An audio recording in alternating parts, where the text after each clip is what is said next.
Hello guys, आपण आज बनवतोय लसूण मेथी। त्याच्यासाठी आपल्याला लसूण घ्यायचं आहे 10-12 कळी, त्याला चॉप करून घ्यायचा। एक पॅन घ्यायचं, त्याच्यामध्ये तेल टाकायचं, त्याच्यानंतर जी लसूण कापलेली होती ती टाकायची, नंतर धुतलेली मेथी टाकायची आणि फ्राय करून घ्यायची मस्त।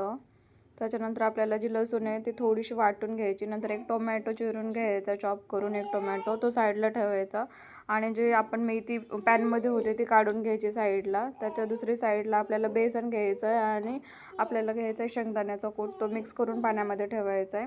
त्याच पॅनमध्ये आपल्याला 2 टेबलस्पून ऑइल टाकून त्याच्यामध्ये लसूण, कांदे आणि मिरची, हळद आणि हे टाकून आपल्याला फ्राय करून घ्यायचं। आणि 2 साईडला आपण गोळ बनवलेले होते त्याच्यात टाकून शिजवून घ्यायचं आहे मस्त 5 मिनटं। त्याच्यानंतर जी साईडला काढलेली होती मेथी त्याच्यात टाकायचं आणि परत 5 मिनिट शिजवून घ्यायचं आणि एक वाफ काढून घ्यायची मस्त 5 मिनिटाची। झाली आपली धाबा स्टाईल मेथी। तुम्ही त्याच्यासोबत भाकरी, चपातीसोबत सर्व करू शकता।